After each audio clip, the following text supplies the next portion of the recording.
matutunan kahit konti. So, I will be sharing my screen right now. So, we could start. Kasi, parang so ito po ay bagong-bago lang. Parang, although hindi naman siya ganun kabago, we will see later on yung timeline kung paano po ba nabuo or how we started with this value-added tax on Digital Services Act. So, this is on the Republic Act number 12023 as implemented by Revenue Regulations number 3-2025. So, overview po natin for this session. Ayan. So, the background of RA 12023, registration requirements para po sa ating digital service providers, the filing and payment of their VAT due, B2B or yung business-to-business transactions versus business-to-customer rules, invoices and record keeping, exemptions on VAT, and then the conduct of verification, sanctions, and non-compliance. So first, ano po ba itong Republic Act number 12023? So, kung titingnan po natin, if we compare with other ASEAN countries, may mga nag-umpisa na po na mag-impose ng VAT on the digital services na kinoconsume within their country. I think it started around 2020 for some ASEAN countries. And kung i-compare po natin yung mga VAT rates na meron, the Philippines has the highest among the ASEAN countries at 12%. Okay, so ano po ba itong Republic Act 12023? So it is otherwise known as the Digital Services Act, which imposes 12% VAT on digital services consumed in the Philippines, including those from what we call the non-resident digital service providers. So ano po ba yung timeline nitong RA 12023 natin? So first, the law was signed on October 2, 2024 and published at the Official Gazette on October 3, 2024. So makikita natin, 2024 pa lang po, in the works na or meron na tayo nitong Digital Services Act. However, yung effectivity niya following the 15-day publication rules sa Official Gazette,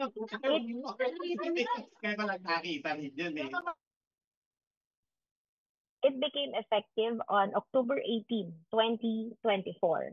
And the implementing agencies, ang DOF, the BIR, are given 90 days to come up with our implementing rules and regulations. And on January 17, 2025, on the 90th day, pinublish po ni BIR ang Revenue Regulations 3-2025, which became effective on February 1, 2025. So in the course of the implementation, BIR issued various revenue issuances, which I will present later on, to further clarify and issued the revenue regulation. So nitong June, our non-resident digital service providers were already subjected to VAT starting June 1, 2025, or 120 days from the effectivity of the RR. So ayan, prior po sa enactment ng RA 12023, we all know na services are subjected to VAT if rendered or performed in the Philippines. So this is under sections 105 and 108 of our tax code. Again, kung saan lang po pinerform at nirender. And then we had this case, the ASUS Philippine Cellular Satellite Corporation versus Commissioner of Internal Revenue, circularized by RMC 5-2024 and further clarified in RMC number 38-2024, which talks about yung mga cross-border services. So ito pong case na to became one of the basis ng pagpapasa nitong VAT on digital services.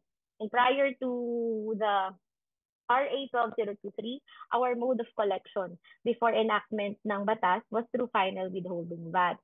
Ngayon, during the implementation itong sa digital services natin, we had issues and concerns on the VAT coverage of digital services prior to RA 12023 kasi nga po, 'di ba? The services subject to VAT to be rendered or performed in the Philippines. So how about yung mga digital services natin na hindi naman po siya physically or walang establishment here in the Philippines? So yeah, no physical presence or no permanent establishment. It also do not involve the lease or use ng property or property rights. It may not also be classified as royalties, yung mga digital services natin. And yung sinasabi po natin case kanina, the ASES Philippines, it only applies to income from satellite service agreement. And hindi po niya na-cover doon yung VAT. That's why our Congress came up dahil nga po sa dumadami na yung mga subscriptions, the use of digital services, parang nakitaan po nila ito ng potential wherein we can collect yung additional revenue from the use of these digital services.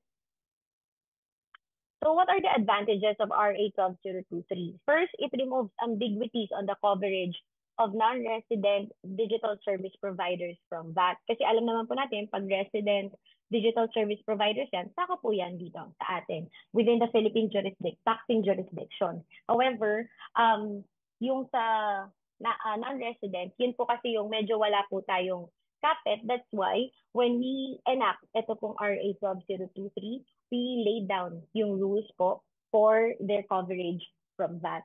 It ensures equitable tax treatment to on all digital businesses providing services in the Philippines, and it strengthens the authority and streamlines the process of the BIR to collect VAT on digital services, and it also aligns with the destination principle and cross-border doctrine of the VAT system. Ayan. So ito po yung mga relative issuances that were published and issued and published by the Bureau of Internal Revenue. So unang-una na po dyan would be the implementing rules and regulations of RA 12023, which is yung RR3 2025. Then we had yung Revenue Regulations 14 2025, amending Section 14 on transitory provisions. We also had yung Revenue Memorandum Order 13 2025 on the creation of the alphanumeric tax code for VAT and final withholding VAT on digital services from non-resident digital service providers.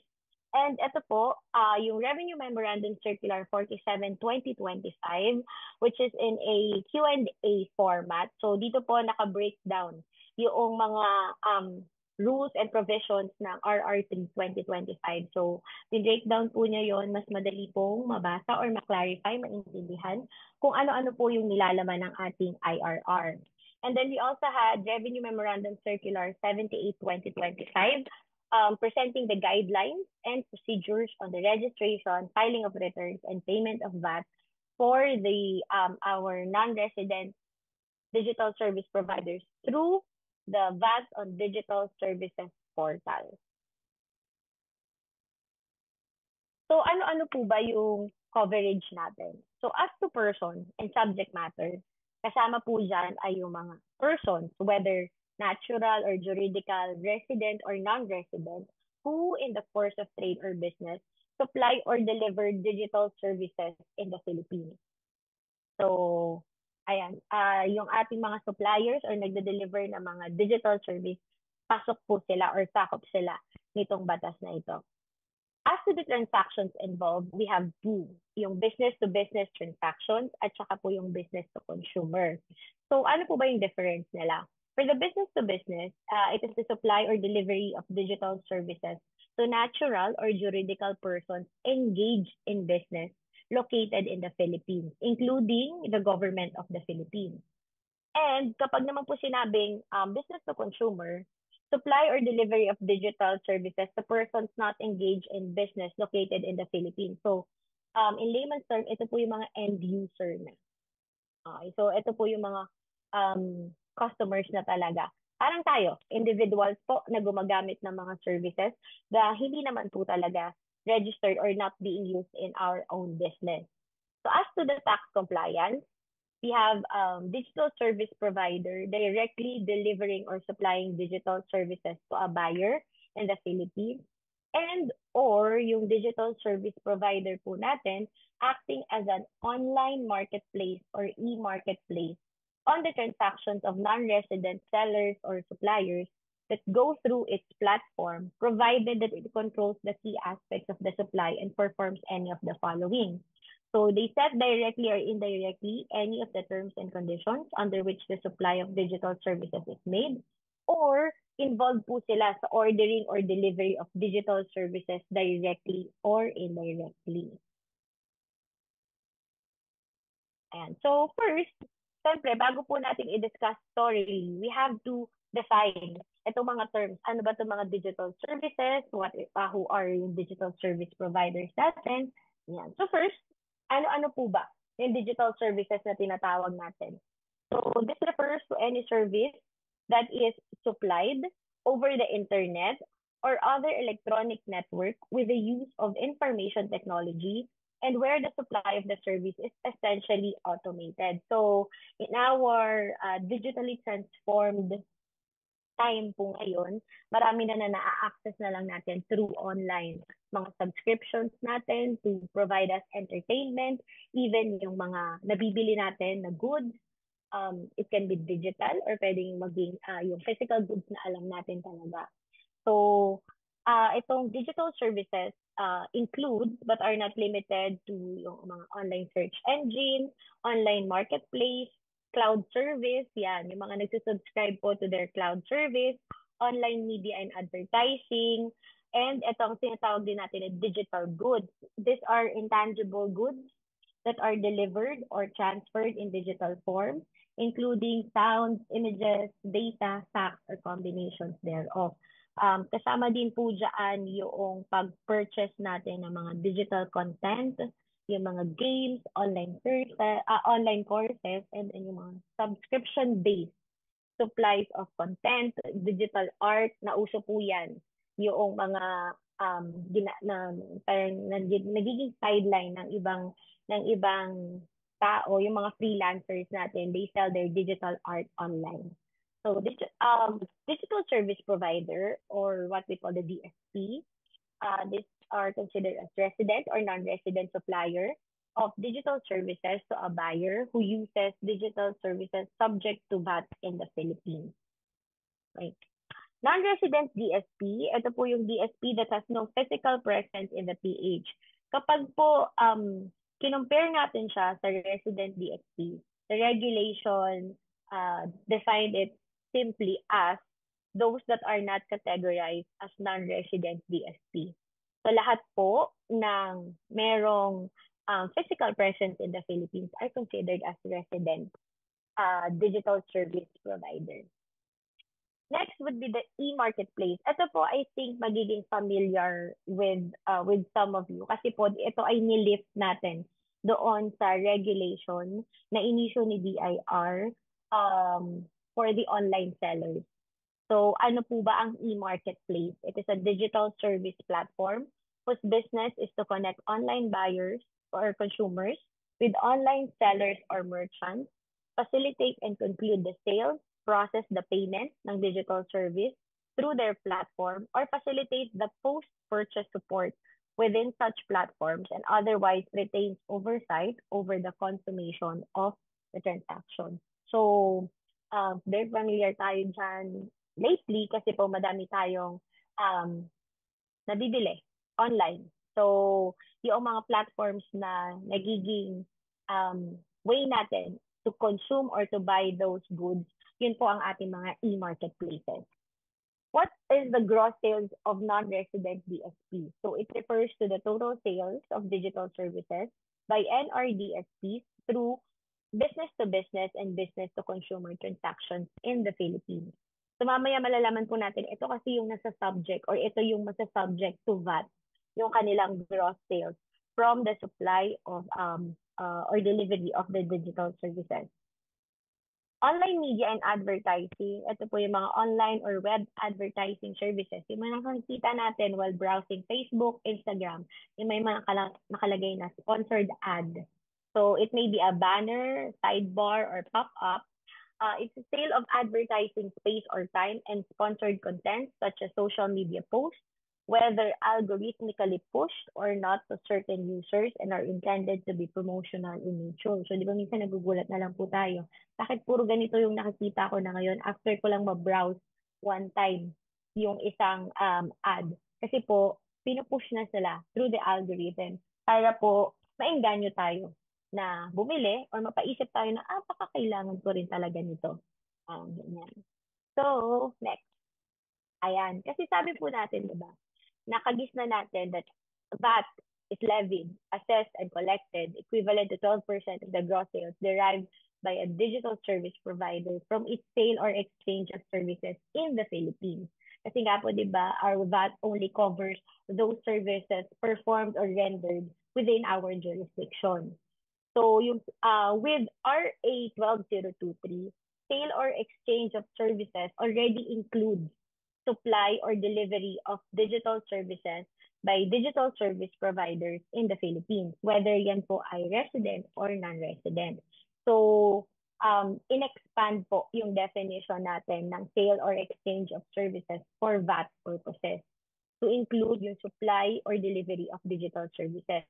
Ngayon, ano pong mangyayari if yung digital service was provided by a non-resident digital service provider? So, since sabi nga natin kanina po sa definition, yung mga non-resident DSP natin does not have any physical presence in the Philippines. So, paano po natin masasubject to VAT yung kanilang mga services provided? So, it is considered performed, rendered, supplied, or delivered in the Philippines in the course of trade or business if yung digital service are consumed in the Philippines. So meaning, doon po papasok na yung consumption, not just the rendering or the performance of service, but for purposes of digital services, yung consumption po. Kung yung digital service is being consumed in the Philippines, it is already considered performed or rendered dito sa atin. Hence, siya po ay masasubject na from the 12% VAT. So, paano po natin malalaman kung saan ba or yung kumbaga to establish yung location kasi 'di ba po kailangan dito consumed sa Pilipinas. So, we have different ways, some of which ito po yung naka-outline. Payment information.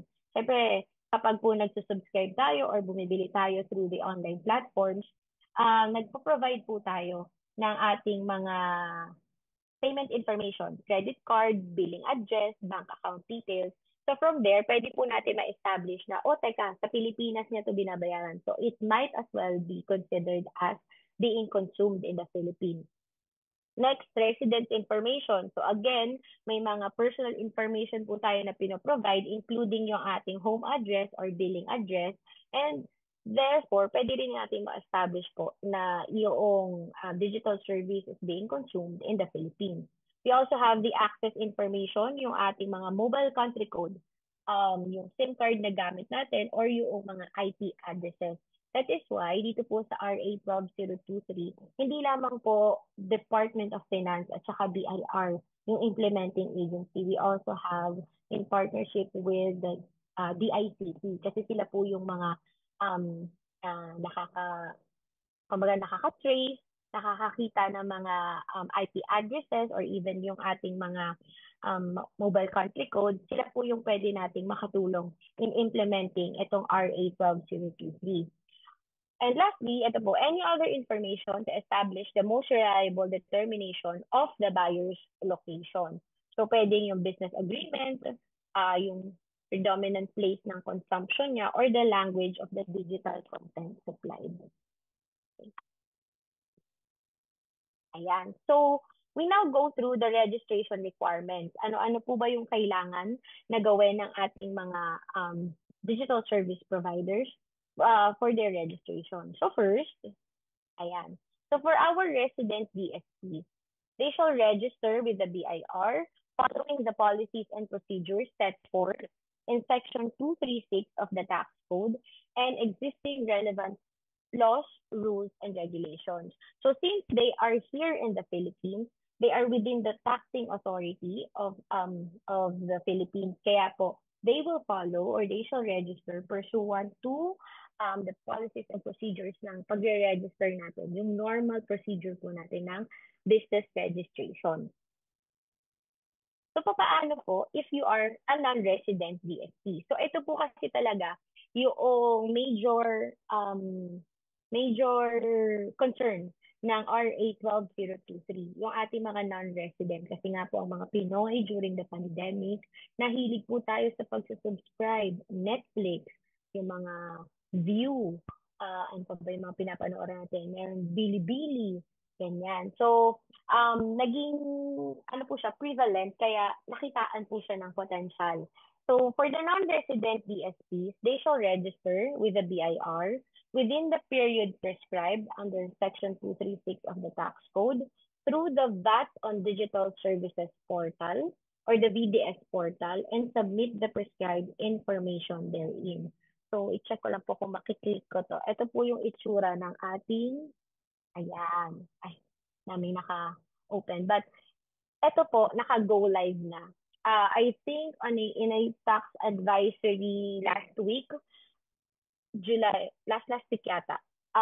It was already um, go live. Ito pong ating VDS portal. So dito na po kayo pwedeng mag-register or ay ating yung mga non-resident digital service providers. Dito na po sila pwedeng mag-register or mag-login. Ayan. So, ayan. Submit the prescribed information therein. So ano-ano po ba yung mga kailangan natin na i-submit for that matter.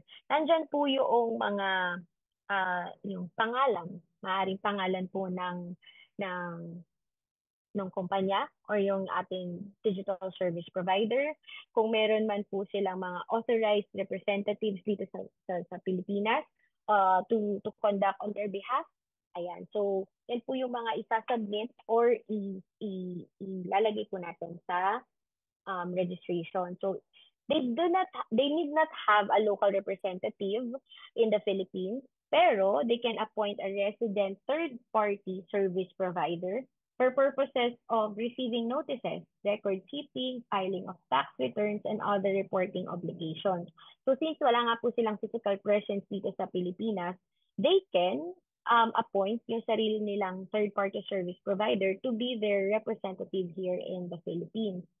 Pwede din naman po na sila mismo yung mag-register using the VDS portal. If in case they appoint a third-party service provider, they need to notify the BIR within 30 days from the date of appointment by sending a PDF copy of the letter of appointment. Ito po sa ating email, rdo39_vds at bir.gov.ph.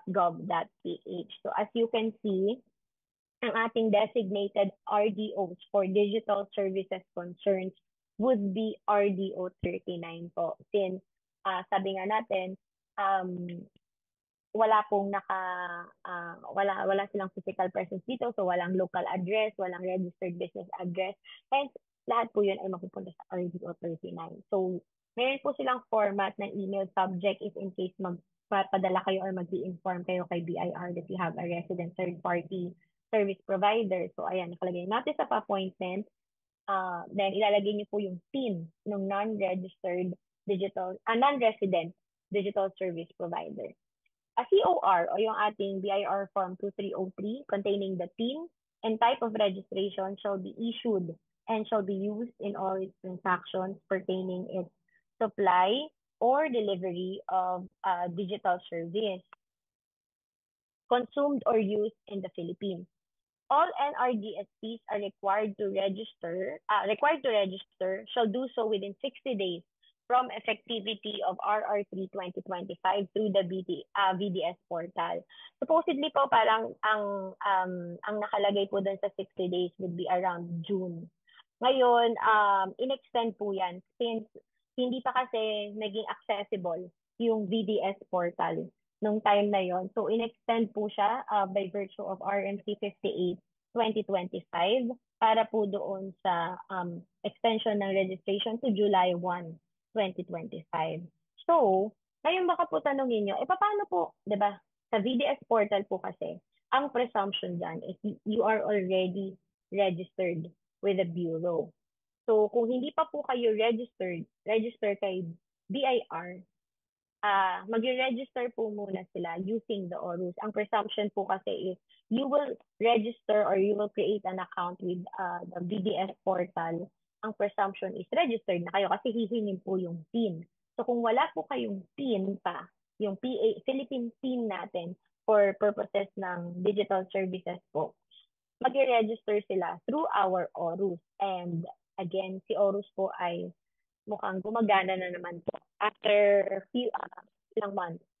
How many months na hindi po natin siya ma-access because of an ongoing system maintenance po. But now I think okay na rin po si Orus. Parang kasabay po siya ng pag-go live ng VDS portal noon. Okay. Yeah. Mhm. Okay. So filing and payment of tax returns. Uh-huh. For a while. Ayan. Alright.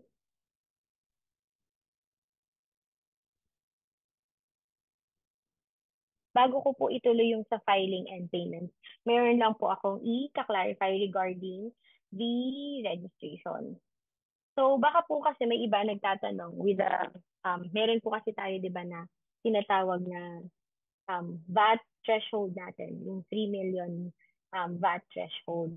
So baka po kasi I have read some parang articles na applicable po sa kanila, sa non-resident DSPs natin, ang VAT threshold. However, in RMC 47-2025, specifically question number 11, nakalagay po doon, what tax type will the non-resident DSPs be registered and liable for? Ang nakalagay po niya na answer is, non-resident DSPs will be registered and liable for payment of the 12% VAT on their gross sales from the supply and delivery of digital services consumed or used in the Philippines. During registration, the non-resident DSP shall select VAT as its tax type. So wala po siyang nakalagay doon na um, other tax types na pwede. Kasi po, di ba, sa ating current threshold, if you are below 3 million, non-VAT po yan. But because what we implement here with RA 12023 is yung pag-subject sa digital service na VAT, I don't think po, in my opinion, na meron po tayong threshold on that matter. Kasi po, ang ini-aim ng batas is to subject all digital services, whether yan po ay supplied by a resident or yung especially yung non-resident na ano po siya ng other than the 12% VAT. Kumbaga, hindi po siya pwedeng mag-opt to a non-VAT just because meron po tayong threshold. So, ayun.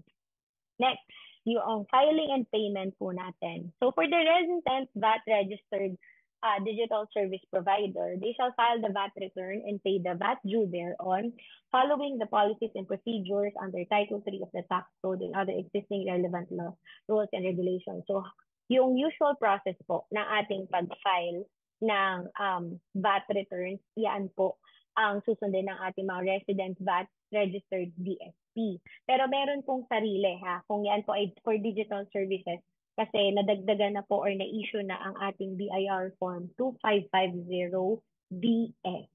So yun po ay specific for VAT on digital services. So if they are also classified as an e-marketplace with non-resident participating merchant or seller, they are also liable for the electronic filing of the required remittance return and the withholding and remittance of 12% VAT due on the gross sales received by its non-resident merchant or seller relating to the sale of digital services consumed or used in the Philippines. So, di ba po, resident VAT registered DSP sila dito sa Pilipinas. But they are also classified as e-marketplace, meaning nagpa-facilitate po sila ng interaction between yung merchants and non-resident merchants and sellers to our consumers or buyers. Required po si resident DSP na mag-withhold ng 12% VAT that needs to be filed and remitted within 10 days following the end of the month the withholding was made. So, magiging final withholding VAT na po. And we use yung 1600 VT, BIR form for final withholding VAT. How about sa ating mga non-resident VAT registered DSP? Dito na po papasok yung tinatawag natin kanina dun sa overview na business-to-business transactions versus doon sa mga business-to-consumer transactions. So, kasi po magkaiba yung magiging mechanism natin for the filing and payment of their tax returns. So for B2B transactions, sabi nga po natin kanina, the B2B transactions are those transactions between doon sa ating non-resident DSP and those engaged in business dito sa Pilipinas. So they provide digital services to PH consumer or buyer engaged in business, including the government of the Philippines. The PH or the Philippine consumer or buyer will account for the VAT using the reverse charge mechanism. So in short, ito pong reverse charge mechanism natin, withholding. So papasok po ang ating reverse charge mechanism through the withholding system because it is a mechanism where persons engaged in the business located in PH, including the government, as buyers of digital services are liable to withhold VAT on behalf of such non-resident DSP and remit the same to BIR. So essentially, the reverse charge mechanism is yung ating withholding tax system po. But this time, withholding VAT po ang gagamitin natin. For the PH consumer or buyer, liable po sila for electronically filing the required remittance return and also withholding and remitting the 12% VAT due on its purchase of digital service. This VAT withheld shall be considered as input VAT or part of the cost or expense of the case may be on the part of the withholding buyer. So, pwede niyo pong claim as input VAT. Yung, input VAT kung ang ating buyer ay VAT registered. Pero pwede po siyang part of the cost or expense if ang ating buyer or consumer dito sa Pilipinas ay non-VAT registered. Okay. So, ayan. Meron po tayong syempre, ang gusto po natin, yung na-visualize natin, yung procedure. So, outside Philippines, there is a non-resident VAT registered DSP. Ngayon, nagkaroon po siya ng transaction with a registered business here in the Philippines to supply a digital service with a contract price of $112. So, si registered business, in turn, magbabayad po siya ng 100. Bakit? Because withholdan niya ng 12% withholding VAT yung income ni non-registered DSP and file the same using BIR form, ito po, 1600 VT, within 10 days following the end of the month of the withholding. Ngayon, si non-resident VAT registered DSP, of course, hindi naman po porket non-resident sila. Hindi na sila ma-require to file. Within our regulation, they are still required to file their quarterly 12% VAT form 2550DS through the VTS portal just so to declare yung kanila pong gross sales na earn for supplying digital service dito sa Pilipinas. So, kumbaga po, creditable yung magiging yung withhold sa kanila. And ipa-file po nila yon para lang po ma-check natin or meron tayong repository din ng declared sales po nila. Of course, although they are non-resident, hindi natin sila pwedeng i-subject to post-audit, di ba po ba? But we can subject them to verification procedures. So later on, madidiscuss po natin yan for yung sa pag-verify po ni BIR. So next, kapag B2C transaction naman, so meaning ito na po yung end user. Usually tayo to, yung gumagamit po ng mga digital service as for personal consumption, kumbaga.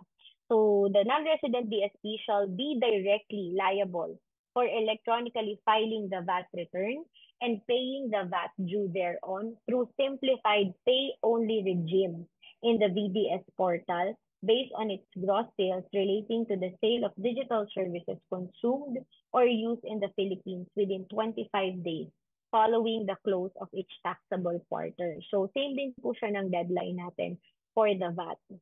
And they may choose to pay the VAT due on a monthly basis. Kasi nga po, di ba, since quarterly na siya, but meron pa rin tayo, kahit tayo dito sa Philippines, some of our taxpayers still opt for the monthly basis na payment, okay lang po yun if it is convenient on their part.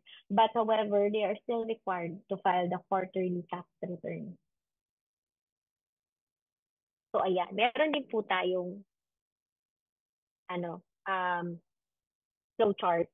So for the non-resident DSP, again, to supply naman po siya, but this time, hindi na po siya sa registered business, but to an individual customer. So same po, supply of digital service for $112. Si individual customer, magbabayad po siya ng contract price inclusive of the VAT, so 112. Si non-resident DSP po natin, ipa-file niya sa BIR yung mga B2C transactions na, yung mga sales niya concerning the B2C transactions through the BIR form 2550DS sa BDS portal. Iba po tayong ibang ayan. So, paano naman po kapag si digital service provider as non-resident online marketplace or e-marketplace for B2B transactions? So, kasi po, di ba, yung non-resident DSP natin may also be a marketplace or e-marketplace. So, dito po sa flowchart natin, the resident or non-resident supplier supply digital services to the non-resident e-marketplace. So, ang gagawin po ni non-resident e-marketplace, siya po ngayon yung makikipag-transact with the registered business kasi siya yung magiging platform to connect the resident or non-resident supplier doon po sa mga registered business. So, may transactions for a supply of digital service with a contract price of $112 inclusive of VAT. And then at the same time, the registered business, magbabayad po ng $100 na lang. Bakit?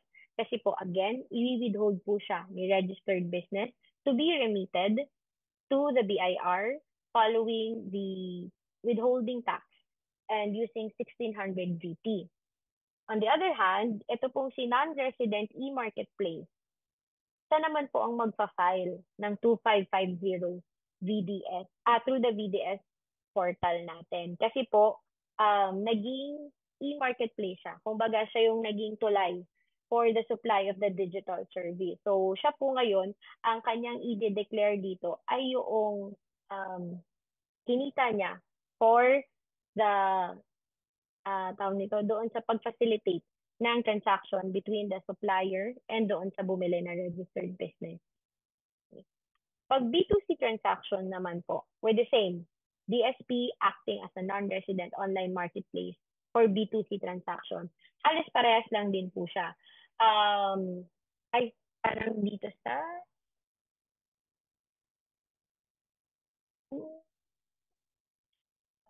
kindly disregard po, hindi ko lang na-edit. Sorry na po. Yung number 4 sa procedure natin, yan po ay para sa B2B.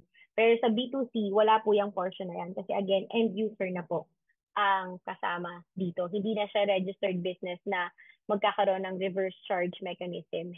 Diretso na po siya na pagbayad ng VAT ng ating non-resident e-marketplace. Okay.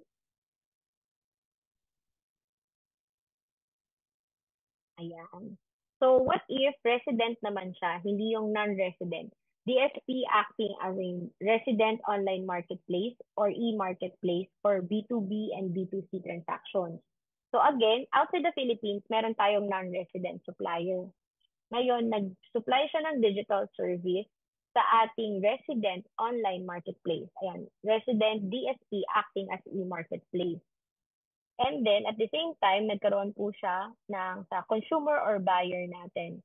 So, there is a supply of service with a contract price of 112 inclusive of VAT. And then, at the same time, magpa-file din po siya ng ang 12% quarterly VAT kay BIR. So, ito po, yung sample ng ating return.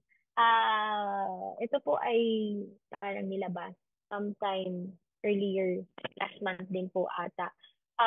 Although sa VDS portal po, hindi ko lang sigurado kung meron na po silang naka-embed or accessible na 2550DS. Pero ito po yung manual return. Wala po kasi ito sa ating mga EBIR forms, CFPS, since ang gagamitin nga po ng ating mga non-resident DSP ay ang VDS portal. So, ayan. Next, invoicing and record keeping. So, syempre, lagi nga po natin sinasabi, if you are engaged in business or kahit ano pa yan, profession or sale of goods or sale of service, pero invoicing and record keeping. Pero paano po yung sa ganitong scenario natin na tayo ay, no physical presence in the Philippines? So una, sa invoicing requirements, there is no prescribed form of an invoice for our non-resident DSPs as long as the mandatory information provided for by the law is met. So ano-ano po ba yan? Date of transaction, transaction number, identification ng customer, brief description ng transaction, and total amount with the indication that such amount includes VAT. And since yung invoice nila can be electronically yung electronic invoice po, pwede po nila yung i-issue. And because non-resident sila, it need not be registered with the BIR. So, ibig sabihin, kung hindi po kailangan i-register kay BIR, okay lang po na walang ATP. So, wag na po natin silang hanapan ng ganon. So, kung ano po yung invoice na nare-receive natin electronically from them, basta po meron itong mga transactions na to, considered as valid na po yung invoice na yon. And we can submit it as proof of our purchase kasi tayo po yung consumer dito. For the accounting requirements, yung bookkeeping po, yung mga libro yan, under Section 106 and 108. Kasi po, di ba, for VAT registered taxpayers, aside doon sa 4 basic books natin, kailangan din po nila magkaroon ng subsidiary sales and purchases.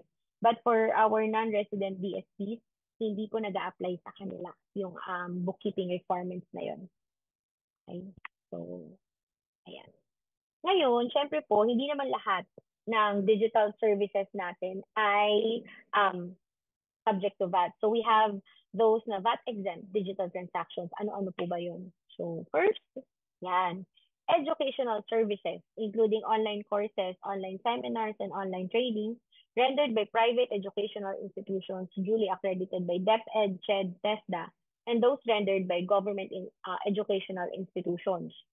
Sale of online subscription-based services to DepEd, CHED, TESDA, and educational institutions recognized by said government agencies. And, of course, ang services of bank, non-bank financial intermediaries performing quasi-banking functions and other non-bank intermediaries that are rendered through different digital platforms. So, baka po ang maiisip natin dyan yung sa, ano ba yung ginagamit? CBank, CIMB, yung mga ganyan. So, yung mga services po nila na nire-render sa atin are exempt from VAT. So, it also includes yung virtual asset service providers na registered and classified by BSP. So, kailangan po nasa listahan sila ni BSP. Okay. So, paano naman po ma-check ni BIR and ano po ba yung mga sanctions and penalties if in case may mga non-compliance? So first, sa post-audit and verification po natin, parties to the business-to-business and business-to-transactions that are within the taxing jurisdiction of the Philippines shall be subject to post-audit and examination by the BIR. So meaning, ito po yung mga consumers. Whether engaged in business or yung individual consumer po, sila po ang masasubject for the post-audit and verification. So let's say, sa business niyo po, mayroon kayong mga digital services na in-avail or binili. Yun po ay pwedeng masubject ni BIR sa post-audit during, siyempre, yung LOA natin, isa na po yan. Kasi kiniklaim niyo po yun as expense or input, VAT, hindi po ba? So, yung kung within our taxing authority lang po ang pwedeng ma-post-audit ni BIR. However, para po dun sa mga non-resident DSPs natin, they may also be subjected to the verification of the BIR with the help of from third-party sources. So, ang procedure po kasi niyaan, let's say, meron po mga discrepancy na lumabas based doon sa nakuha natin na mga consumers nila dito sa Pilipinas versus po doon sa final nila na 2550DS. Tapos chinek ni BIR, o parang meron tayong konting discrepancy dito. They will be informed of the discrepancy and they shall be given opportunity para ma-settle po yun. So, kung babayaran, babayaran po. Paano kung hindi? Or parang meron po mga violations na iba. Let's say, hindi po sila nag-register, pero nagpo-provide sila ng digital service dito. And since hindi sila registered, hindi po sila nako-cover ng VAT natin. So, ayan. Magkakaroon po tayo ng suspension of business operations and penalties. So there is an issuance of a closure or takedown order for the following violations. So failure to register with the BIR and failure to comply with the provisions of the regulations on the VAT and digital services. And it includes, ano po ba yung ginagawa kapag na-issuehan sila ng closure or takedown order. So, iba-block ang kanilang digital services performed or rendered in the Philippines. With the help, of course, yung kanina nga pong binanggit natin, ng DICT and ng NTC, National Telecommunications Commission po. Para po magkaroon ng, hindi na nila magagawa yung pag-supply ng digital service dito sa Pilipinas. The same shall also not preclude the BIR from filing appropriate administrative and criminal sanctions against persons or responsible officers concerned under its rate program. Also, penalties under existing laws, rules, and regulations shall also be imposed, including the filing of appropriate criminal, civil, and administrative charges. So far po, ang pinaka-identified natin na kumbaga yung masasanction or for non-compliance ay yung failure to register. Kasi nga po, that is our way para po mahabol or makita yung mga nire-report or dinideclare nila na sales dito. Kasi kung hindi po sila magde-declare, wala tayong pagkukumparahan nitong yung mga nire-report or kiniklaim ng ating mga users dito sa Pilipinas. Ay, ayan, tapos na po pala. Sir Mike, are we on time? Yes, I think we're on time. Okay. But we have a few questions, so we'll one. Sige po. Few lang po ba talaga? Are you done, attorney, or you have some more to discuss? Well, di ko na po kasi siya nasama dito. But just to inform yung ating pong mga audience natin, we have, bukod po dito sa digital service, we all know we have the Create More. Pero ang Create More po kasi natin is medyo mahabang discussion. But to give a few, tawag nito, few information po siguro na ma-impart as on the part of the BIR. If yung pong mga certificate. I know marami po ang mga zero-rated na taxpayers natin na hindi na po kasi kailangan dumaan ng pagpapa-certify kay BIR na sila ay zero-rated po. Kasi binibigyan na po ng power ang kanilang mga investment, yung mga IPAs nila ng format. Meron na po sila noong naka-uniform format natin for the issuance ng certificate na talaga po silang zero-rated sila. So, yun na po yung pwede nating i-present sa ating mga katransact just to prove that we are, we are zero-rated po. So, medyo hindi na pinahirapan yon. And also, we have yung ating mga enhanced, yung EDR natin, enhanced deductions as well as yung mga rates natin na pwede pong ma-avail ng ating mga registered export enterprise, RBEs, as well as yung expanded po na mga, expanded na deductions na binigay po sa kanila. So, for one, dun sa ating mga BPOs, dun sa ating mga registered business enterprise, dati po kasi prior to pandemic, they were required for the 10% of the population nung enterprise po or nung business na mag-on-site work. Ngayon po, in-expand yan to 50%. Kasi nga po, parang ina-attract ang ating mga investors and other foreign investors na dito mag-conduct or dito magtayo ng kanilang registered business enterprise. Okay. So, meron din po tayo, kalalabas lang po mainit-init, effective July 1, ang ating CIMEPA or yung Capital Market Efficiency po. Ang pinaka ano po natin dun ngayon ay ang rate ng ating DSPs for one. Kasi po, binago na siya. Medyo nilitan pa po, pero hindi po lahat. So, pasok lang po dyan yung original issuance of stock. Tapos, yung doon po sa mm, debt instruments. And then, yung po sa mga foreign debt instruments din po. So, iisa na lang po ang kanilang rate. That is 75% of 1% ng par value o kaya ng amount po na niloloan natin. What else? Parang yun lang naman, Sir Mike. Ayan po.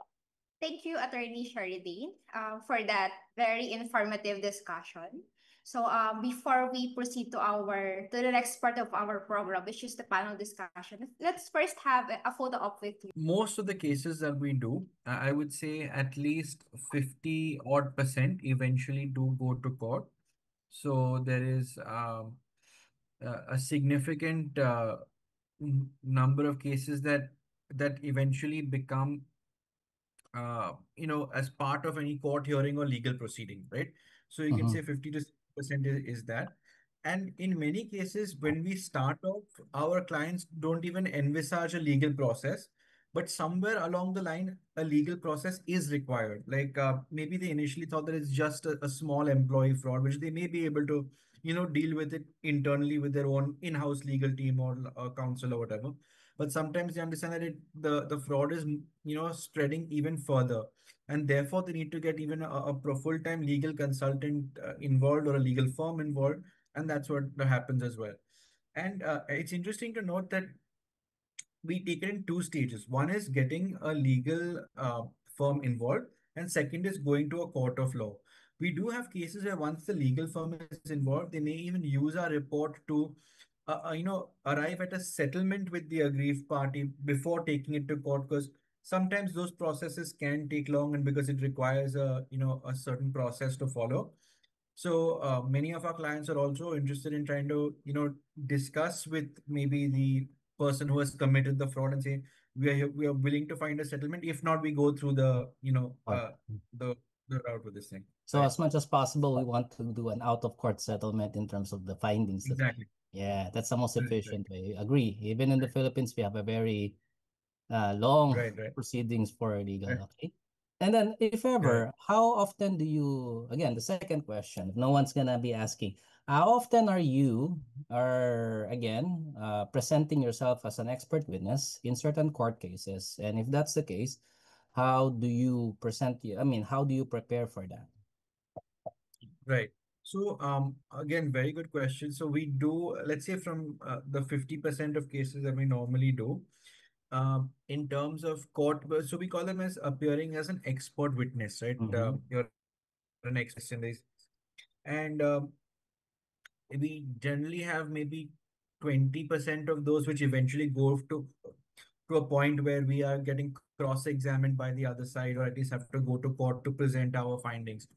This does take place, and how we prepare for that, essentially, we have to be very particular that whatever is in our report is in a fact-based perspective. It shouldn't be some sort of a opinion that needs to come out. Like I shouldn't be thinking that, oh, I feel this person has done something. It has to be very fact-oriented. And what does help a lot is, again, we discuss with our clients and our legal team, legal liaisons.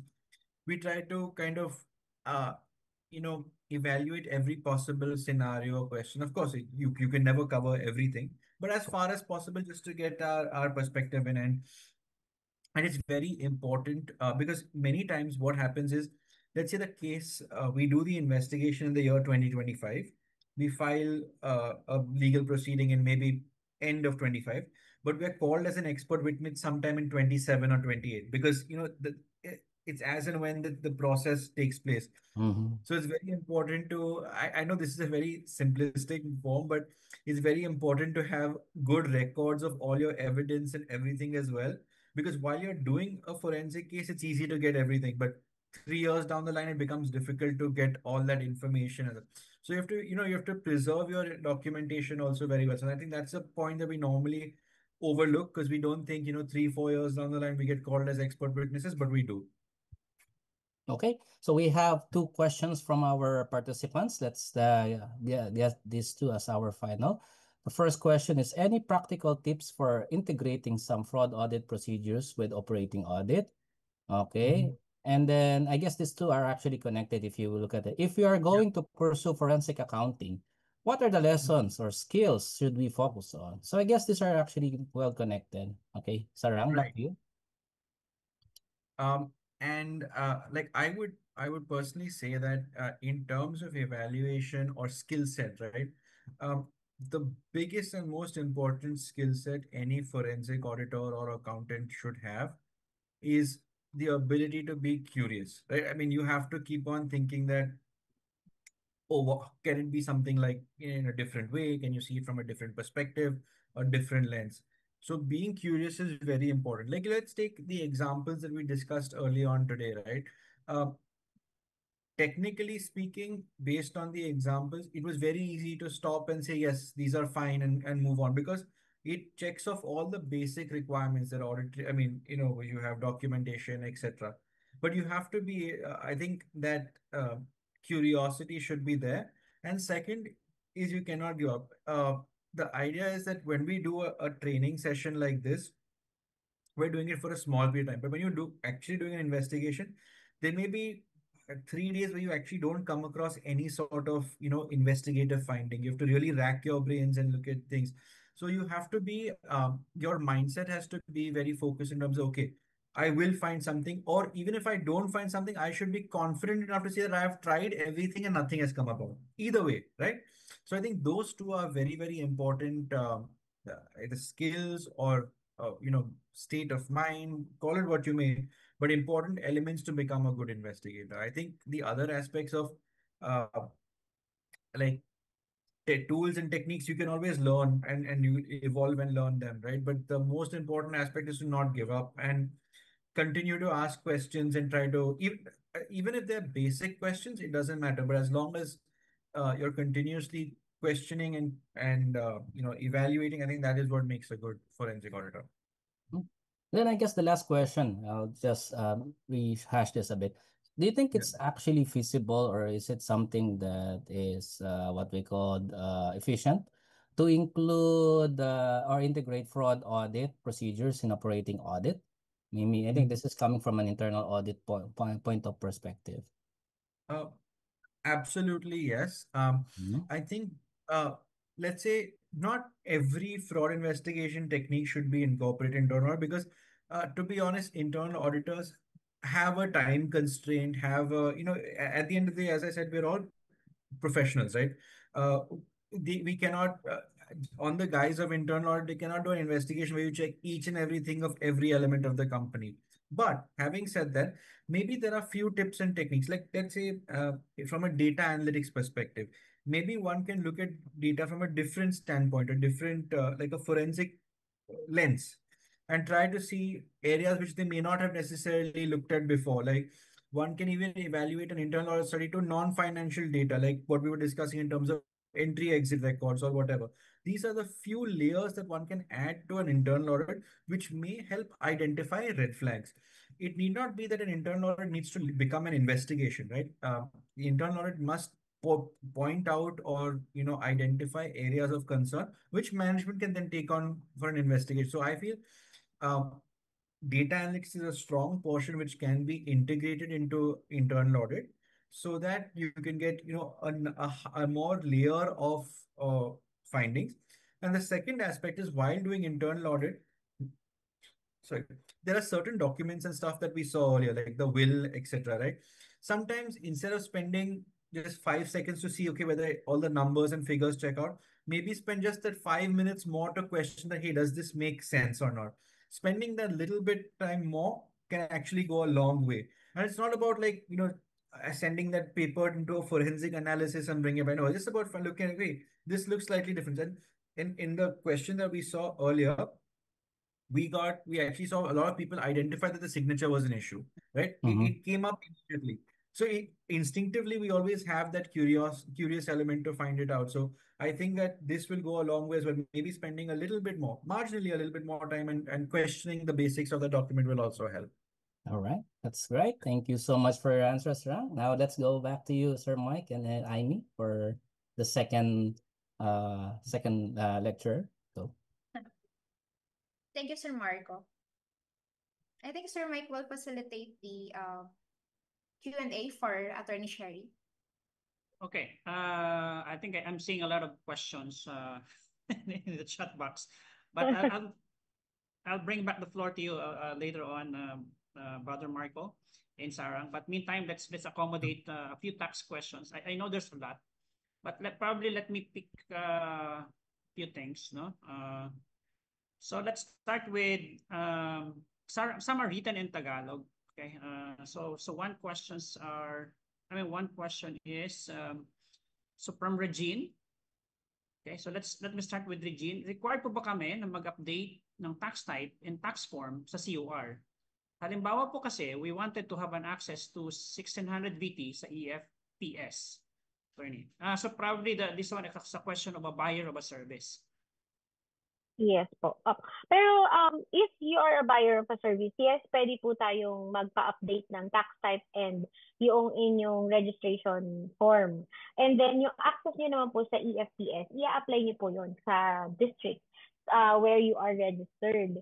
So, meron ako nakita kadugtong. Okay lang to, Sir Mike, basahin ko na po. Yung Yes, kadugtong yes. na question, yes. Nakapag-withhold daw po sila and then they want to pay using the 1600 VT through the EFPS. However, unavailable pa po yun. Ano daw yung workaround procedure? For that po, since magbabayad na po kayo or magwi-withhold na kayo, you can use yung po sa EBIR forms muna. Since pursuant to EOPT, electronic filing tayo and considered po na electronic filing yung nasa EBIR forms. Since EFPS po kayo, pwede po na for now na wala pa siya sa EFPS niyo while yung undergoing application po. You can use the EBIR forms. Make sure na meron po tayong ma-receive na confirmation email and then pwede niyo na po siyang bayaran to our AABs or yung pong, AABs and other payment channels po natin. Okay, so thank you for that. I think that answered the question of Mia. I think there's a follow-up question from Mia. Is our law applicable to all countries we are doing business with?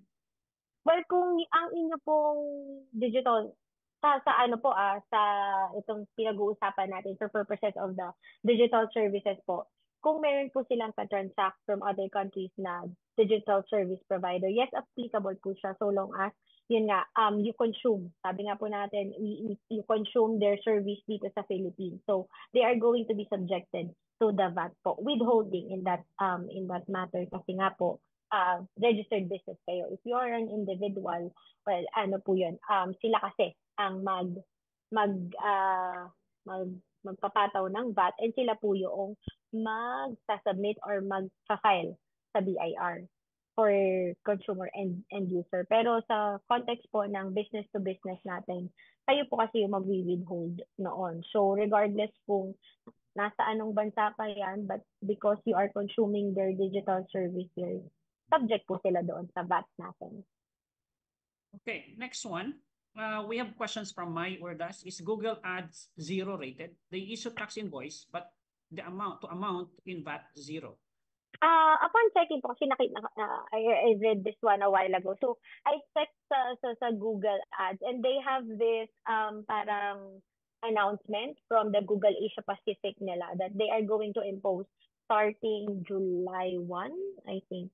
Yung nakita ko po. Yes, June 1. August 1 yata, attorney, yung ano nila. Start ng kanilang import. Oo. So lahat ng billing po ng August 1 onwards. May additional na kami 12. Ako kasi gumagamit ako. Yes po, opo. Na-charge na ako. Na-extend po yata yung ano nila. But I saw yung kanilang parang announcement before the extension na effective June 1, 12% po natin will apply to Google Ads customers with billing addresses in the Philippines. So, kung meron po sila na prospective na, yung sinabi nyo nga po August 1, so doon na siya mag-start po. However, kung meron pong mga digital services na zero-rated or exempt, kailangan po nilang i-breakdown sa invoice nila yon. Meron tayong, kasi po di ba may mga exempt transaction po from the VAT. So, i-issuean pa rin nila yun ng invoice, but because it's VAT exempt, for example, yung sa kanina po, educational courses or online courses, yung nirender nila or dineliver nila na digital service, VAT exempt po yun. So, ilalagay po nila, may breakdown pa rin dapat. Kung yan ba ay VAT, liable to VAT, VATable, VAT exempt, or zero rated. Okay. I have some more questions here, but let me pick two specific questions from Mitzi Disho. Attorney, paano namin makukuha ang business name and team ni NRDSP na nag-inquire kami sa RDO 39? It was not given because of Data Privacy Act. Ang tanong ko dyan po is, bakit po nila kailangan yung pangalan ni NRDSP and yung team nila? Kasi we all know yung mga ganyan po kasing information ay covered by the Data Privacy Act. Yes. So, ano po ba yung purpose why they are asking for the team and yung NRDSP? Yeah. If I would surmise, I think the requirement is they wanted to withhold, but they have no official team to apply it for, and probably the official name here. So I think that was the purpose of obtaining the information at the bureau. Okay. Siguro po, with that, kasi it's under the jurisdiction of RDO 39 since registration sa kanila po yung nakikita. I think yung pwede po nilang gawin is a formal request for the team as well as yung name po nung non-resident DSP following yung FOI po natin, yung Freedom of Information natin din. So, meron pong applicable procedure po para makuha nila yung tawag nito, yung team na hindi po siya magiging violation ng data privacy. Siguro po ang i-attach rin natin doon sa formal request ninyo is yung transaction ninyo, proof of transaction with the non-resident DSP. Para po alam nila na you have transacted with that particular non-resident DSP and we withholdan nyo po. Siguro po hindi naman po iiwas si BIR sa i-remit ninyong 1600 VP. Okay, I think one last question on my part before I pass the floor back to Mariko. So from Wency Salvador, some foreign digital suppliers are not willing to adopt 12% VAT. When requested them to comply, the straight answer we got was your country. Your country, your problem. They are not willing to register. If this is the case, what is our next steps and what are the exposed? Are we exposed for not being able to remit the IVAT? Well, sa part po ninyo, you have the power actually. I mean, we are the consumer, you are the consumer, hence you are required to withhold. Regardless of kung hindi po sila mag-abide with the 12% VAT, pwede po natin na you can still withhold from them. So yung ibabayad niyo po sa kanila is less the final withholding of 12% na VAT. Ngayon po, if, of course, meron yan kapag unpaid, may mga unpaid billings, bigla po nilang i-stop yung inyong subscription just in case. You can always report it sa ating sa BIR for us to do a verification and of course investigation, and then we, with the help of other agencies, pwede po natin, tulad ng sinasabi natin, hindi lang naman po siya hindi lang po naka-confine yung suspension order or yung closure or takedown order doon sa mga violations na yon. It may be on a case-to-case basis, depending. Tulad po niyan, they are refusing to adopt the 12% VAT. But kayo po, na consumer, gusto niyo po mag-abide because you have an exposure here. So, you can always seek help from the BIR. Pero po yung sa ganito po, you can also withhold from them naman. Para lang po hindi tayo ma-expose. Kasi nga po, the post-audit, ang nasa subject po ay kayo who are here in the Philippines. Siguro, attorney, let me just to probably add insight there. Remember the mechanics on B2B and B2C, no? Yes. So tayo, we are the buyer of service, being a business. We call it B2B. So we really have the power to withhold because we are the one making payments in the form of wire transfer or I don't know if you use credit card. Okay, and we're probably the withholding may not apply. Okay, but technically we have the power to withhold. Tama siya, attorney. But if it's B2C, the business to customer like Netflix, for example, Netflix, they buy, and the buyers of services are normally individuals, so that's B2C. It's actually Netflix who has the control over, I mean, in remitting the withholding tax. So that's why this is a separate rule on a B2C setup. Attorney, am I right, attorney? Yes, sir. Opo. Okay, so I think there are a couple of questions more. I'll pass the floor back to Marco. Okay, let's check, no? So again, going back, Sarang, so they are actually now starting to warm up, okay? So Yeah. example here, let's see. Okay, this is actually a very basic question, okay? So how does forensic auditing differ from a regular audit? And in which industry is forensic auditing usually required? Okay.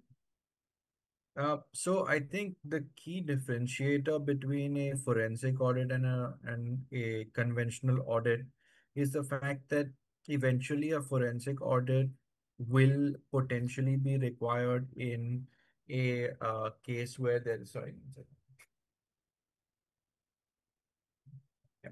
Yeah. Sorry. I think a forensic audit will be required in a case where it eventually takes a legal turn or is required in a court of law. While an audit essentially results in the formation of an audit opinion, where it clearly states that to the best of your knowledge or based on the information provided, etc. While a forensic audit actually is a more in-depth and a detailed study, which is of a higher evidential value. So that's the difference between, let's say, a forensic audit and a conventional audit. Okay. In terms of industries, well, I wish I could say that fraud was prone to, but you name it, it's there everywhere. Like we've Correct. done from oil companies to supermarkets to financial services to insurance, you name everything has a level of exposure. So there Yeah, is there's an no expo. unfortunately, it would be unfair for me to say that is there any specific industry or Yeah, no. companies or type of company, but it Yeah. is everywhere. Well, just to add for that information, what industry you're trying to identify, Association of Certified Fraud Examiners, it's in conduct of the state of its nation. Actually, they have a survey there of which industry are actually affected by audit and of fraud and what type of fraud. In their report, you can see there are three classification. Now you can download that for free. So I would for that question for the person that actually inquired or questioned about that. I would recommend for you to to download the State of the Nation 2024 of the ACFE. No? You can always get that free, okay? Now let's go to the next. Actually, this is actually a very nice question. How do you prioritize leads when there are multiple possible irregularities? Okay, for this the scenario here, Sarang, there's already an fraud audit ongoing, forensic audit. So how Right. do you prioritize the leads on this one? Okay, it's a very, very interesting question. And this, if we go back to our steps of investigation, right? For prioritizing a specific, either area, risk, even findings or observations, the most important element is first to identify what are your objectives. One has to be very clear on the objectives and the mandate. So if your findings are you prioritize them based on specific elements of your objective. So let's say your objective is to find a case of employee fraud, hypothetically. I would prioritize my areas of concern, evaluation, or even my observations based on those employee frauds first. Yes, there may be something even bigger at play at the back, but the idea is in terms of mandating, we have Yeah, to do what is based on that objective. is Because in again, our, yeah. otherwise it can be just like a whole.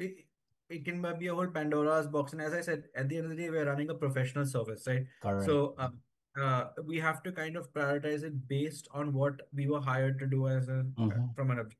Yes. That's If correct. I would if I'm appointed by a government agency to look into something, everything is high priority because for them the objective is to kind of look at it from a perspective of safeguarding certain interests, right? There it's a different game. But for in a corporate environment, we prioritize based on objective. That's why, if you remember, in our steps of investigation, setting our goals and objectives and then defining a plan is very important. That's where your prioritization comes in as well. That's Yeah. correct.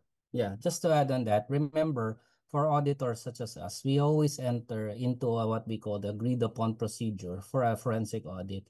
So before you even enter into such foray or a forensic engagement, make sure that you have already standardized or actually discuss it with your engagement client or if you're an internal auditor, your board of governors or your board of directors, the specific items that you need to test. Because again, if you are, like Sarang has said earlier, if you were to check in all of those leads, then that will be actually defeating the purpose because a specific type of crime or a specific type of fraud are the ones that you're trying to focus. Or else, that's the purpose of maybe the way the fraudster is trying to actually manipulate you. More leads are being shown to you, thrown to you, then that means you will be distracted and then you will not be able to find them or actually identify the specific crime or again, modus operandi that they do. So again, as a fraud auditor, Francis, you have to have a very laser focus in terms of what you are need to do. So again, start off engagement is the key. Okay. So let's see. Let's choose another one. I'm choosing only one that is actually relatable to the to your subject so far. Uh-huh. Okay. Uh-huh. So, um,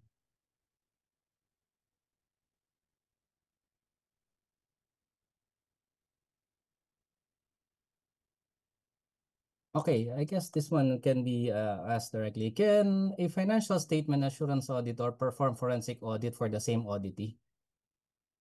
Okay. So let's say for listed entities, it is not allowed. I mean, especially for SEC listed entities, there is a Understand. restriction. Yeah. If you're providing any assurance or audit service, you cannot provide, including forensic audit, because Mm-hmm. there, outside of the fact that you cannot provide a service being an auditor, the question comes about that if you have audited this statement and then tomorrow you are running a investigation on it, you will have a general bias. Maybe because the question would be, if you as an auditor did not pick it up, why are you picking up an issue as a forensic auditor? That's one aspect. The second is although for, let's say, limited, I mean, for partnerships or limited companies, normally they avoid doing that purely because they say that being an auditor, a statutory auditor, requires a slightly different skill set.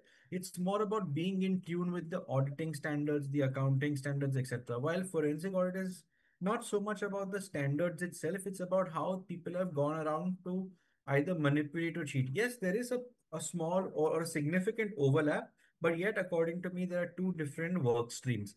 So even if you look at any of the big four or big consulting, or even like multiple tiers of accounting firms that offer this service, you always have your audit and assurance as one team, which is very different from your forensic audit, which actually comes more as either a business advisory function or a quasi consulting function.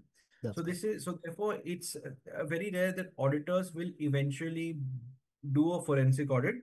Having said that, all auditors do possess the necessary skills of a forensic auditor. So it's a little bit of a yes and no. I know this it's a bit of an ambiguous answer, but the long and short of it is that people generally, statutory auditors do not necessarily go into forensic audit for the same company for sure.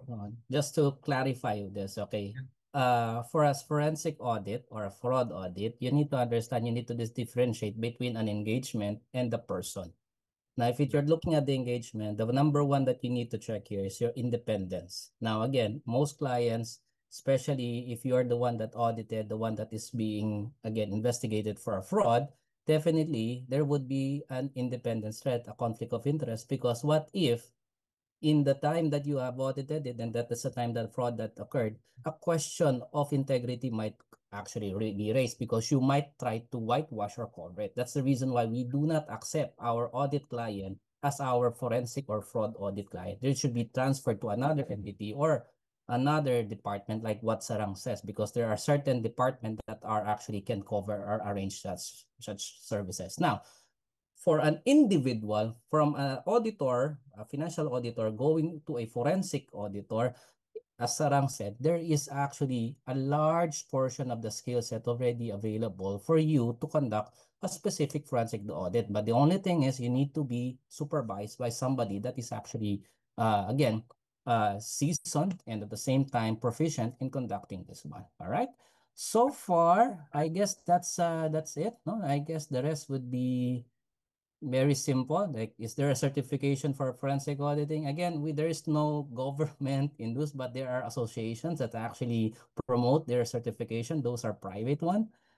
And then the rest are actually not specific to the topic. It's more of a procedural wise. So that can be done taken. Okay. So I guess that's it for us. If there are any other specific questions that can be again aligned to Sarang's topic or presentation, kindly share that. I guess there's another one, but it's for attorney. So I'm not sure if you're gonna be able to answer these questions, attorney. So is that okay, Mr. Mike? Yeah, I'll read it for you, attorney. The Mhm. next question is, if a foreign supplier provides digital services to a Philippine registered business, who is responsible for VAT remittance? The supplier or the buyer? In this case po, since yung services is being rendered here in the Philippines, tapos tayo rin po ang nagko-consume, again, yung sa discussion natin kanina, it's a reverse charge mechanism. Meaning, we will employ yung final withholding VAT po. So, yung buyer will withhold from the supplier po. Kaya yung ibabayad niya ay bawas na ng final withholding po. Okay. And then the next one is, if the non-resident foreign company is yet or did not register VAT, are we still required to remit VAT equivalent from MIA? Yes po, kasi considered as withholding agent. Although, yun nga lang ang problema po natin kasi is they do not have the PIN. So, yung doon po, we are still raising the concerns po para dito kasi nung nakaraan na we had this digital services na seminar, there were also concerns raised regarding po doon sa hindi pa sila nagre-register. So, if there are tawag nito, non-resident DSPs na na nag-provide po ng services sa Pilipinas but are yet to register, you can always inform po si BIR so that we can coordinate with other agencies. Yun pa lang po kasi yung work around nila for now since si non-resident digital service provider po ang magre-register ng kanilang yung kanilang information. So, kung meron po tayong mga na-avail na service sa kanila, yung VAT equivalent po kasi is hindi pa natin ma-remit unless meron silang PIN. Okay. Meron pong a few administrative question like, okay, question, that's from KCC MC, Mayrib Pugong. I think the question is, I'm not sure if it's related, but enlighten us, no? Mayrib, the question is, how if the BIR required us to file percentage tax, but it's not in our COR? So I'm not sure if it's related to NRDSP, but I think the question is unrelated. So they were asked to pay percentage tax, attorney, but it's not in the COR. Kasi medyo kulang po yung kulang yung information natin. So, why were you, kumbaga, bakit po tayo nire-require to file for percentage tax in the first place? Kasi po, syempre, before BIR informs you na, may kailangan kayong bayaran, you need to pay this, may basis po yun. Yun, tulad po sa sinabi ni Sir Mike, pwede po kayo ma-elaborate yung question kasi medyo yes, po yung katanungan. Yep. If I clarify us, give us some more info, Marieb. No? But Apo. if your question is about percentage tax, if the transaction is, let's say, if you're not registered as VAT and you're non-VAT, of course, the tendency is you have to pay 3% percentage tax, I think. But if it's not in your COR, if it's not in your 16 in your EFPS, I think you can pay voluntarily, but I think better that you have to update your COR. Okay. Next question here is from Maria Teresa. How can business claims input VAT on purchase digital services from overseas suppliers? I think merong konting dito, attorney. There's some sort of like a how do you call this, realignment, because with input VAT, if it's a B2B, it's not really a VAT. It's a withholding. But I think I'll leave it to the attorney to expound this. Do you follow, attorney, the question from Maria Teresa? Ano po ulit yung question, sir? The question is, how can you claim input VAT on purchase of digital services from overseas suppliers? Okay, claiming the input VAT, which is actually... Okay, so I think you can expound it, attorney. Yes po. Wait. Pwede po tayo mag-refer. We can refer to RMC 47/2025 regarding po sa claiming ng ating input VAT. I was just looking for the question here.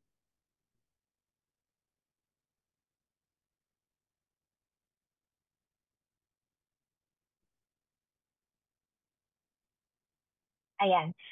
Ang magki-claim po kasi ng input VAT is the buyer, di ba po? So, if after yung kanina binanggit natin, the buyer or consumer here in the Philippines, if VAT registered po siya, pwede niyang i-claim yun as input tax, yung purchase niya po ng digital service. If yung buyer or consumer naman natin is a non-VAT registered, pwede po siyang i-incorporate as part of the cost or expense ng purchase. So, lalabas pa rin naman po kasi doon sa atin. Diba? Yung normal po, kung paano tayo mag-claim ng normal input tax natin dito sa Pilipinas. We are given yung pong invoice. So, nakalagay po doon kung magkano po yung naka-breakdown how much yung basic natin, yung basic amount po, and then yung VAT amount po niya. So, yun po yung magiging source natin din ng claim of input tax natin. Yeah, I think accounting wise, no, if I may expound that, when you remit the VAT, again, it's withholding in nature, withholding VAT, but your contra account is an input VAT, so you can use it as your tax credit. I mean, as your VAT input credit. Okay. Number from Isa B. Attorney, kung magpa-file kami ng 1600 VAT, pwede ba ang payment namin ay through 0605 sa EFPS or manual payment? Magpa-file po sila ng 1600 VT. Yes. And then yung payment po is through 0605. Actually, kami 1600 VT, pwede nyo na po yung gamitin as yun po yung dadalhin nyo over the counter para po magbayad or using the payment channel. So no need to use 0605 po. Yun na yung return at the same time, yun na rin po yung gagamitin natin for payment. Okay, yeah. I think it's extreme cases yung 16 yung 0605 po. Apo. I think we have time for one more question. Follow up, if we cannot remit VAT on unregistered NRDSP, I hope we can still claim the expense. I hope you understand it, attorney. Yes, apo. Yes, for that po, yes, you can, I think you can still claim po. Kasi nga, it is not your, kumbaga wala po yung fault on your part for having purchased doon sa digital service provider who chose not to register. So, siguro po, when it comes to post-audit, make sure lang po na meron tayo ng mga appropriate na tawag nito, supporting documents para po meron tayong maipakita na this is a valid purchase. It's not, hindi po yung fault ni taxpayer na hindi po nag-register kaya hindi na-remit. Kumbaga, pero for that po, I encourage everyone, lalo na dun sa bago-bago pa lang po kasi itong Digital Services Act natin. If there are digital service providers po na alam niyo na hindi pa po registered or hindi pa po sila aware doon sa imposition ng VAT, you might as well inform po yung BIR, so specifically RTO 39, so that we can, kumbaga mai-report din po namin up to the higher ups po. Kasi syempre, if it is non-resident po, sila po talaga yung kumbaga, nakakapag-communicate and nagkakaroon ng cooperation with other agencies po. Yeah, I think Attorney, Attorney mayroon ako Marco? sa tanong. Mayroon ako sa Oh, tanong. Marco, yeah, go ahead. Kasi Ay, very yes, important sir. to eh. Attorney, is there already a discussion between third-party payment system like yung credit card, like yung GCash, that if they will be remitting yung pera going to a non-resident digital service Right. provider, will they be the one to remit it on behalf ng customer? Kasi mainly yung customers kapag nagbayad, wala na eh. Credit Credited card na eh. na po. Opo. Oo, parang Oo. katulad ba ito ng RR2-1998 para sa mga withholding taxes natin, nakaka-credit Ng card. O, sila nang bahala. For now po, wala pa silang nakalabas na issuance on that matter. But I think during our yung training po, it has also Been raised. yes, it has also been raised.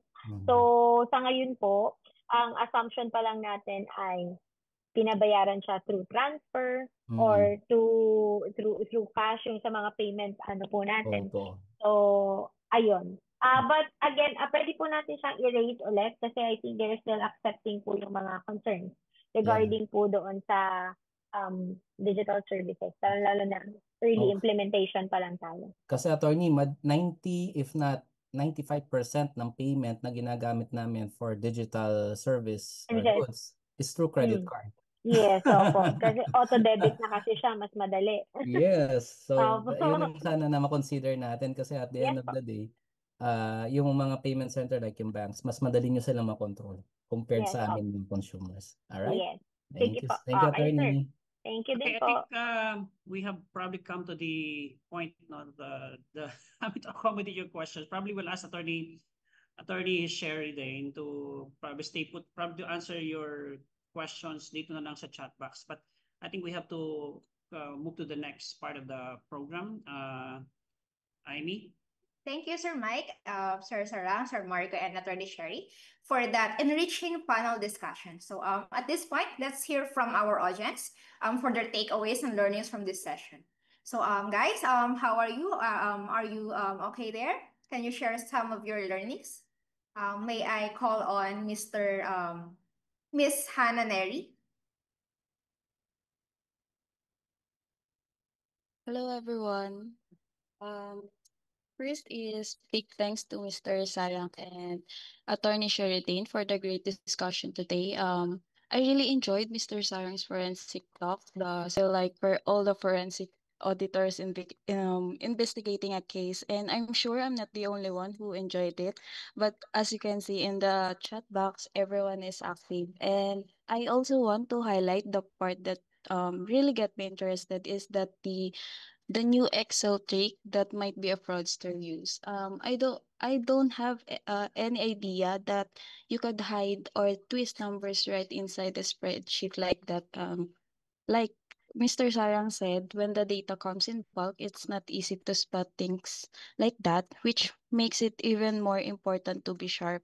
And definitely a great reminder to always dig deeper, check the formulas, look for hidden stuff, and never just trust what's on the surface. And the very insightful Q&A and the additional answers from Mr. Marco that very informative to all of us. Mr. Sarang, I just want to raise these questions. You may answer it in short, or you may not, but I'm just curious on this. But my question is, in forensic audit in conducting the procedure, is it required to have the full 100 testing or just a sampling? That's only my question. You may answer or not. But again, thank you to our speakers. No, sure. May I quickly just in a nutshell answer that? That's if you have enough time. Yeah. So ideally speaking, because ours is a evidential and fact-based exercise, there is no guideline in terms of whether you do full sample or not. Maybe you might just take one example and might give you enough evidence to prove that the entire data set is correct. Maybe you need to look at the entire 100%, but there is no thing that says that, oh, if as a forensic auditor, if you do 20% of the sampling, that should be enough. Unfortunately, there isn't. It's on a best judgment basis, and in all probability, you will have to do as much as you can. So I know it doesn't necessarily answer your question, but it is No. the way it is. That's correct, Sarang. I agree with you. As forensic auditors, we don't use sample. We use evidence-based. So whatever the evidence, factual evidence, we gather how many there are those, and that's it.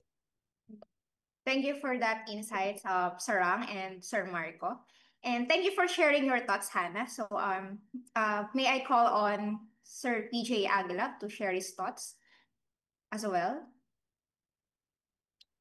Hello po, good evening. Me naman, I'm really just grateful to have been an attendee of such an enlightening and as well as a well-structured learning experience. I would say it strengthened my investigative mindset.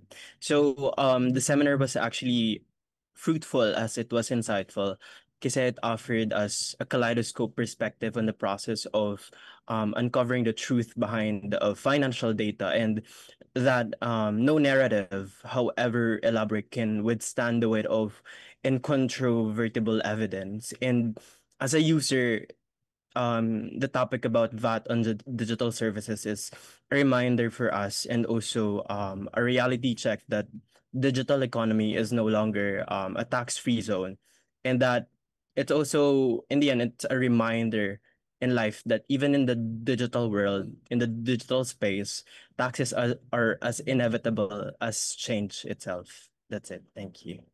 Thank you, PJ. That was a very comprehensive insight. So I like your sharing about kaleidoscope of learning. So yeah, we have Mas learned gusto that ko yung from the sinabi niya na even in a digital world, everything is tax. Ang sakit nun. May kasabihan nga tayo, di ba? It's been a painful. There is two constant in life, death and taxation. Dito napatunayan that it is always constant.